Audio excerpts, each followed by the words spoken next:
is online therapies, how the setting has changed with the pandemic. I introduce before myself. I am Barbara Trotta. I am a psychologist, Padua Center of Family Therapy. EMDR practitioner, and going to talk about the main reflections on the clinical work that we have been doing during the pandemic period, using online settings with my colleague Andrea Mosconi, doctor, psychiatrist, and director of the Padua Center of Family Therapy. Just a moment, I think you don't see well. Okay. As with the most therapists during the pandemic, we increased the use of video calling platforms to continue our clinical work. And we think that the COVID-19 pandemic has changed our way to conduct the therapy. So we think it would be interesting to examine and reflect on this process. These observations are described in the article "The Paradoxical Effects of COVID-19 in Italian Systemic Practice, Clinical and Teaching Insights," written with my colleague Mosconi, published in the Australian and the New Zealand Journal of Family Therapy, dated March 2021. In this article, we talk about the paradoxical effects of COVID-19. Paradoxical because even though we all know the negative effects of COVID-19, there have been indeed also positive effects that have emerged for clinical and training work online. And now in this talk, we would like to focus our attention on the clinical aspects, not about training work, which you can find more information about it in the article I have just mentioned. But more specifically, how the new setting has changed the therapy dynamics. The use of video calling platforms is a revolutionary change in the history of psychotherapy, particularly for the speed at which it has been introduced. It has turned around the conventional methods of conducting sessions. In this regard, as a therapist, we think it is fruitful to think in terms of opportunities even during the pandemic crisis. So let's look at these changes that we noticed in the new setting. These are some of the positive aspects we would like to cover in this talk. Aspects related to non-verbal behavior, activation of resources and reflective function, setting, diagnostic level, and non-clinical context. Let's look at the first point, non-verbal behavior. The most obvious factor is that during this pandemic period, face-to-face session require using a mask, which drastically reduces interpersonal relationship by creating a sense of distance during the therapy. During an online session, however, we can see the face, and even if the rest of the body is not visible, we can observe all the microfacial expressions that provide useful information for both therapists and also for the client. Furthermore, the therapist is more conscious of not just the words, but the way they are delivered using nonverbal cues, such as the tone and the volume of the voice, pauses, and the duration of the speech. The therapist can also make use of the kinetic nonverbal elements, such as the oscillations of the waist, which can be moved forward or backward according to the amount of emotional closeness that the therapist thinks is helpful to communicate to the client. At the same time, this facial intimacy also helps the client to feel closer to the therapist. Looking at the second point, activation of resources and reflective function, let's look at some of these aspects. Firstly, given that the face takes a large proportion of the screen, as we already said, and there is both constant and uninterrupted eye contact between therapist and patient, this we can say to create a kind of hypnotic state between them.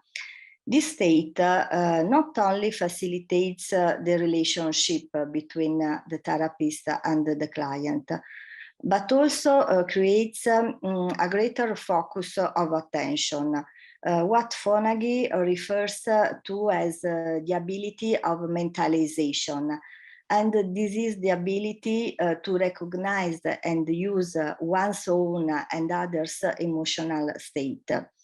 So it is a way of understanding one's own mental state and that of the others.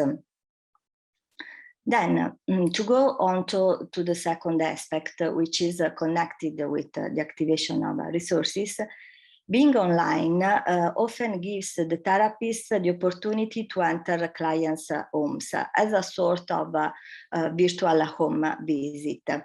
This can have several advantages. For example, allowing housebound patients who would not normally be able to attend in presence the therapist studio due to personal circumstances, for example, individuals who have been isolated at home for years have a possibility to get to receive therapy. Furthermore, background clues can give the therapist a rounder dimension of the patient by allowing the therapist not just to see the client in his home setting, but also to understand aspects which would not be available in the classic session, face-to-face session. For example, you can see a dog, a guitar, a little child, some particulars of a client's life which become useful for therapy. A brief example of this concept is a client of mine, a 20-year-old student who suffers from anxiety, particularly before university exams. In the setting online, we were trying to find personal resources that he could activate to help him to face the exams. While working with him, in the background, I noticed a poster of a protagonist from a TV series. The protagonist, some of you may recognize on the slide, is a character from Peaky Blinders. He's a tough guy who fights, who is never afraid. And I use this information to delve deeper into the client's influences. For the client, the protagonist in the poster can seem to speak to him, suggesting words of encouragement. And on the computer screen, he sees him also close to him, almost giving a kind of support. So seeing the client in his own room, we can have access to personal aspects. We have a snapshot or where they live. Clues then that can aid the therapist to find solutions that are more meaningful for the client.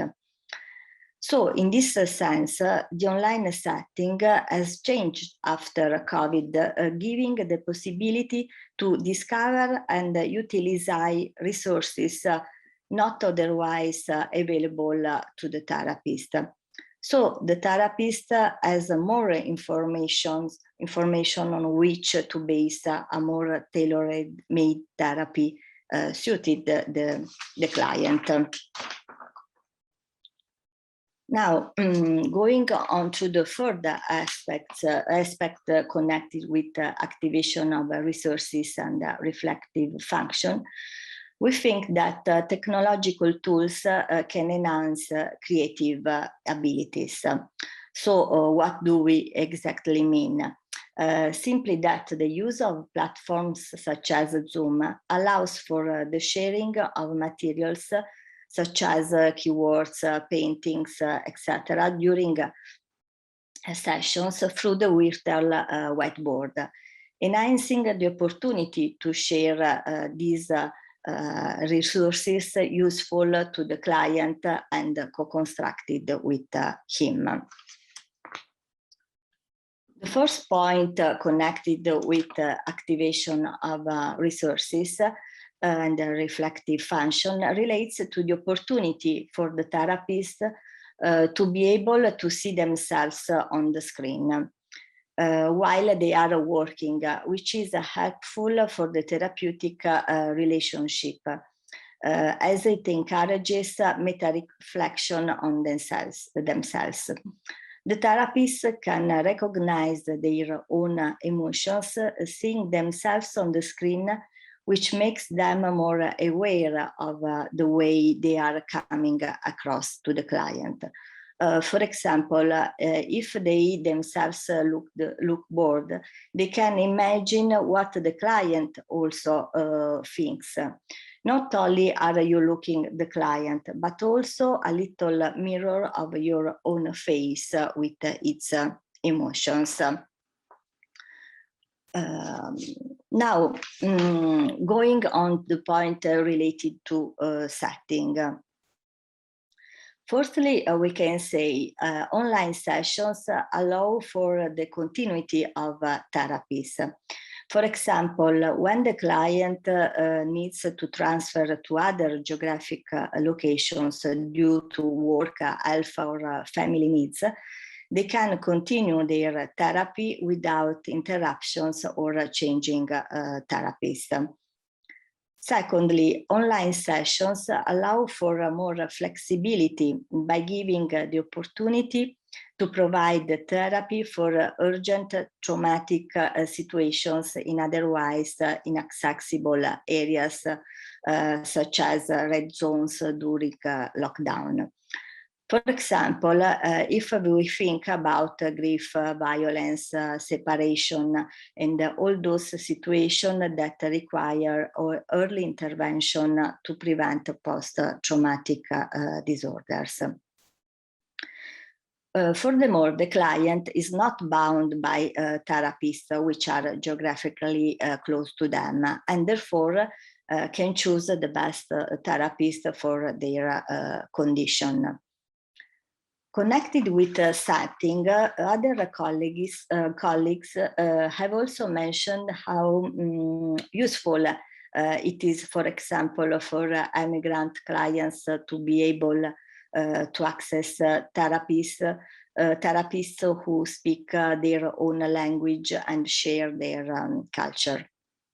For example, we have clients who are researchers working at universities, and when they change town for their work, they can continue their therapy without interruption. Now, let's go to diagnostic level. Referring to this point, online sessions can highlight some characteristics of the client not so imaged in studio sessions. The screen can create, we can say, a sort of a dissociation effect, which allows the client to behave and express themselves, we think sometimes in a more natural way. Let's look at a clinical example of this point. It's the case of a 40-year-old woman with borderline personality disorders who in the therapy room behaved in a submissive manner. However, she described herself as being seen by the others as a lioness, a strong woman. If she contacted me between sessions via WhatsApp, she was very polite and respectful.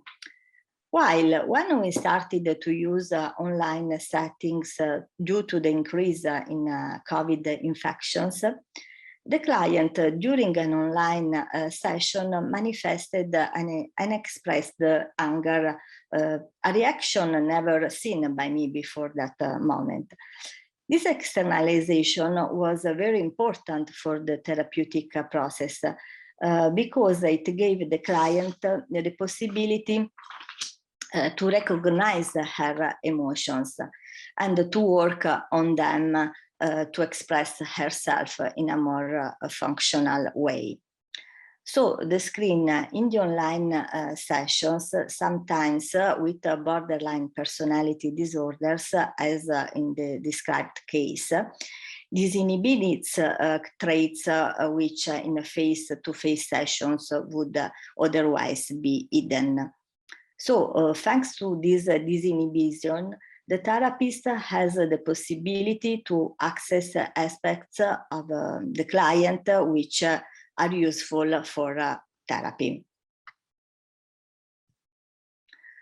Another point connected with the diagnostic level is the possibility in the online sessions with the couples and families to reveal boundaries and alliances between them. In which sense? The way, for example, a couple or a family share computers and whether they are together or in different locations can provide valuable clues for the therapist. Let's see the last point. Sorry. Regarding non-clinical context, I'd like to underline the fact that video calls have been the only way during COVID-19 for families and relatives to contact members who reside in places such as rest homes and hospitals. It was therefore possible to prevent or mitigate social isolation and the consequent mental distress. I would like to add two more observations that we noticed in our experience about the consequences of this pandemic on the clinical session. The first was that we noticed sessions often started with a conversation relating to an update on the pandemic. This, from our point of view, puts the therapist and the client in a situation of equality. It can be useful for the therapeutic alliance because it creates an emotional climate of closeness. The second observation was that we noticed how some clients, for example, those who already lived in a social isolation before COVID-19, or those with obsessive rituals regarding, for example, cleaning, felt normalized on a social level. This had a beneficial effect on their mental health. So, in conclusion, the change of setting that the pandemic has induced has also expanded our possibilities as a therapist. Technology has now entered the therapy repertoire, and it is an additional instrument that we can use to expand our toolbox. Our toolbox. Blended treatments, some sessions online and some face-to-face, are becoming more widespread, and more clients are requesting for online sessions for different reasons, such as help, work, and convenience. The face-to-face setting during the pandemic has also changed, for example, the presence of masks, verifications of green passes or auto certifications, chairs positioned further away, so social distance, and open windows to maintain constant ventilation. These aspects interfere with the therapeutic relationship. Masks, for example, reduce facial recognition of emotions at the expense of mirroring, as well as inhibiting empathy between therapist and client. It is therefore reasonable to state that psychotherapy is changing and expanding with new and interesting modes of operating, giving both therapist and client different ways of interacting, widening the range of communicative possibilities. So now, during therapy, we have to consider these aspects. The use of the screen for therapeutic processes becomes, in our opinion, a clinical reflection, in the sense that in each situation, it is useful to ask ourselves which is the most helpful setting for that person in that moment. So now the increased complexity and the clinical settings require a greater flexibility in choosing the best context for each client and for us therapists. That means that face new challenges and expecting the scope of therapy. Thank you very much.